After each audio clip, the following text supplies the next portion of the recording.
All right, Integrated Math 3 students, we are going to be talking about average rate of change in this lesson.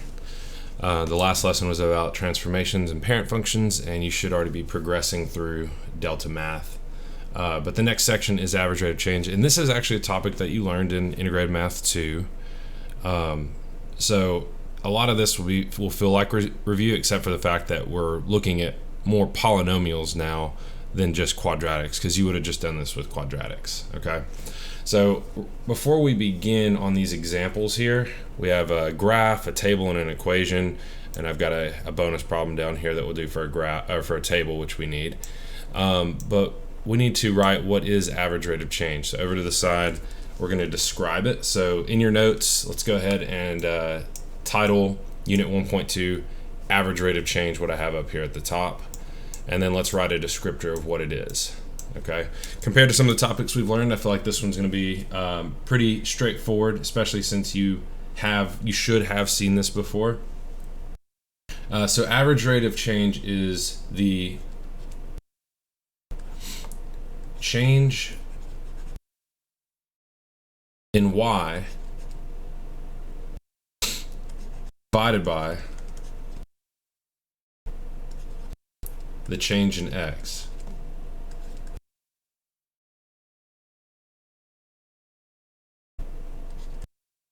Now that should sound a lot like slope. So I'm going to put that in parentheses. You remember slope equation from Integrated Math 1, probably back in middle school is when you first saw it. But that's the idea. Now we're going to introduce some new symbols, okay? So we're going to use this notation. We're going to have, looks like a triangle, but it's what we would call delta. This is a Greek letter, delta. Okay, so delta means change or difference. All right, so that's how you'd say it is delta, but what it means is change. So we want to have delta y over delta, make that a little bit cleaner. This little program draws the triangles for you. Delta x. So it's the change in y divided by the change in x. So we're going to say average rate of change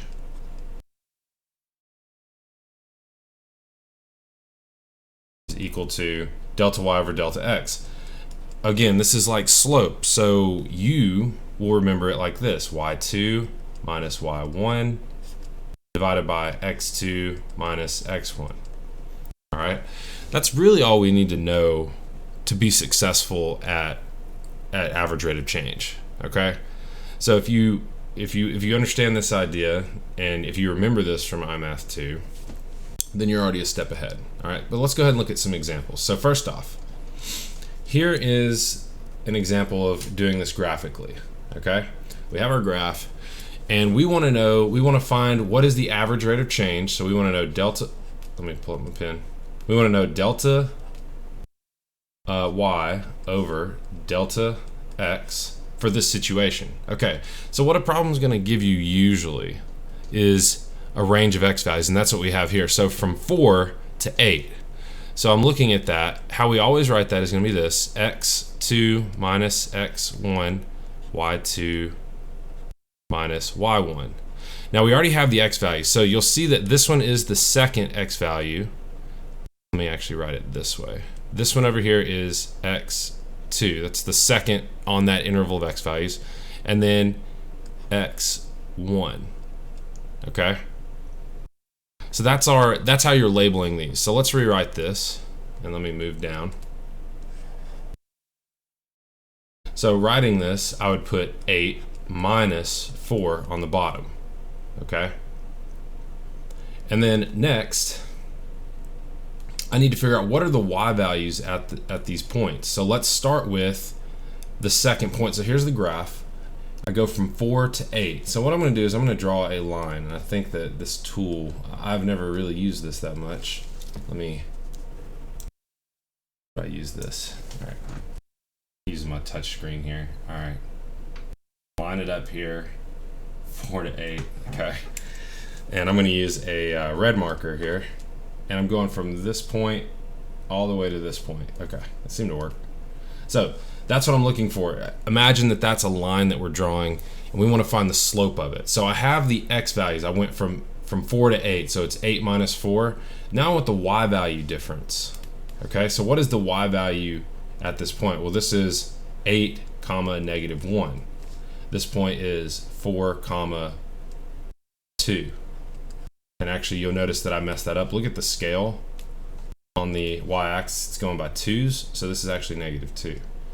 All right, so this is y2. This is y1 right here. So I'm going to put negative 2. I always like to use parentheses around my negatives. Find it's pretty helpful to do that. Take away, we want to take away 2. All right, so what does that give us? Well, negative 2 minus 2 is negative 4.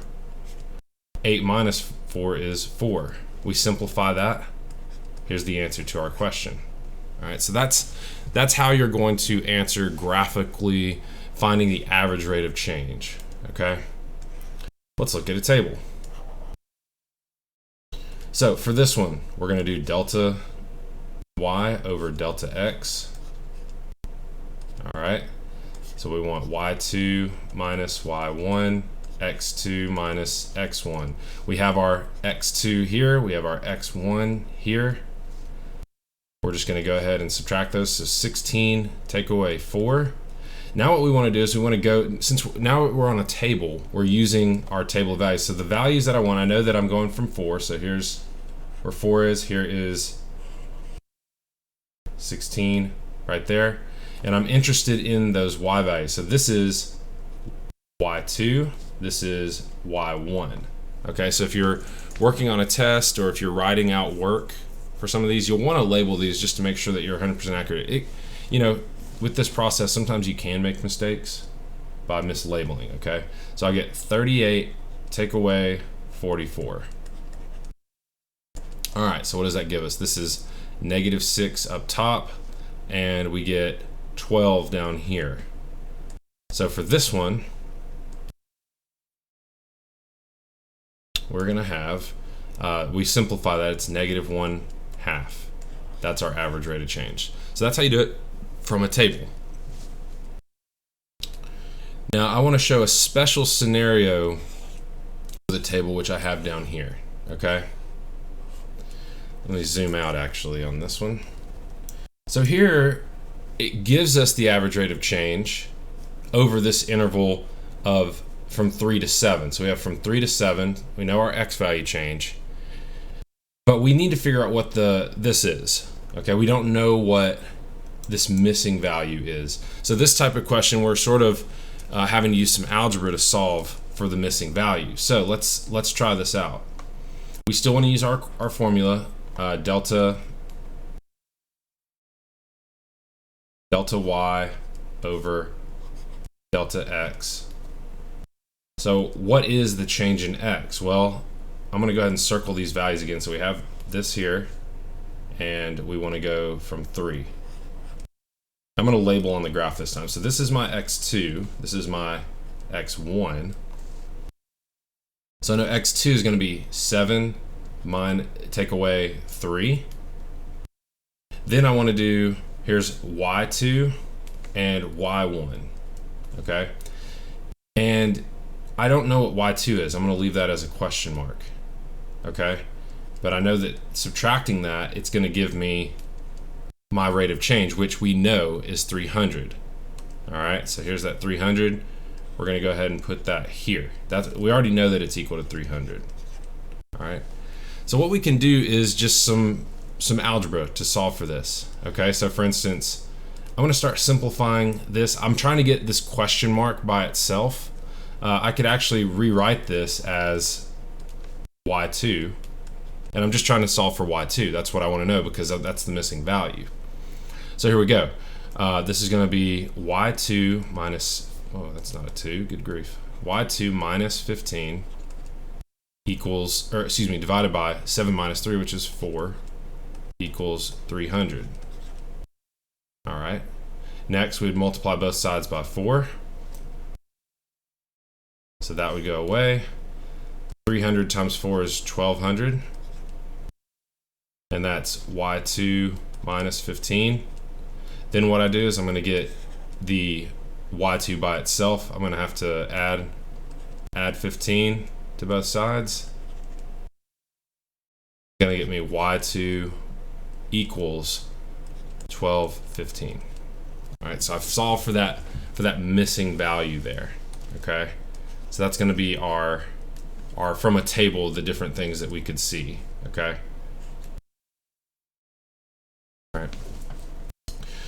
All right, last, let's look at from an equation. Let me zoom out. All right, so from an equation, here we have an equation that we want to solve. Go ahead and do this. And you can use, you are going to need some sort of graphing calculator for this. I mean, it makes it easier, but it isn't absolutely necessary, and I cannot find my mouse anywhere. Oh. Okay, there it is. All right. So a graph's going to make it easier, Desmos, but you don't have to have a graph. You can just plug in the points you need, and that would work. But the way I am going to show it is with the graph. So we have a quadratic here. We're going to find the average rate of change. So it's x. We're going to square it. Minus 10x plus 19. And we're going to go, here's what the graph would look like. And we're trying to figure out what is the average rate of change from 0. Here's 0 to 8, which is way over here, but it's easier to see this from a table. Okay, so I'm going to scroll through my table. I want to see 0 and 8 on here. There's 8. Okay, so this problem basically becomes like a table of values, and that's what we're sort of solving from. Let me zoom out over here. Okay, so here we go. So let's go ahead and look at this. So same, we want the same values, or the same formula, delta y over delta x. So what is the change in, we got x2 minus x1, y2 minus y1. All right, so what is y2? So I go over here, the y values are in the blue column. The second y point, so x1 is 0, x2 is 8. So the y value with the 8 is going to be the y2. So this is 3, take away, go back to 0, 19. Next, we're going to have, we need the, so that's the y values. Now we just want the x value. So it's 8, take away 0. So we're going to get 3 minus 19 is negative 16. 8 minus 0 is 8. So our average rate of change here is negative 2 on this one. Okay, that is our answer. All right, that's going to be what we want. So those are all the different ways that you'll see average rate of change. You have several Desmos activities that you'll be looking at. Let me go ahead and pull this up. I think there's 4 in here that you'll be dealing with this load. So there's average rate of change from a table like what we did, change from an equation, change from a graph. There's this interval comparison that we'll look at. And you're just, so on this one, which interval is the average change the smallest? So you'll compare these intervals here. You're just going to have to do the separate calculations and find the correct one by looking at the x1 and x2s, getting at all those values. Okay, so that one might take a little bit more time. This one is an interesting one, so let's look at this really quick, and I'll pull up my little pad to show this work if I need to here. All right, so on this one wants you to draw the line. Okay, let me zoom in over here. All right, this will be my workspace right over here. Okay, if I want to draw anything, I will do it right here. All right, so it says the function f of x is graphed below. Plot a line segment connecting the points on f where x equals -2 and x equals 3. Use the line segment to determine the average rate of change. So we want to draw a line from x -2, so that's from here, and we want to draw that to +3, which is down here. So there's the line. All right. So watch what it wants us to do. It wants us to calculate what is the change in y. So we want to do, I'll write this over here. So y2 minus y1. What is that? Well, that's the y value here is -25. The y value over here is -5. So remember how I do that. I always do minus and I put -5, put it in parentheses. What is that going to be? So the change in y, -25 minus -5, we're going -30. Sorry, no, wrong. The symbols were at these go to do the change there. So this is like adding, so it's -20. You can see that from the graph. I could have done that just looking at that. So -20. So over here I'm going to put -20. All right. Now I want delta x.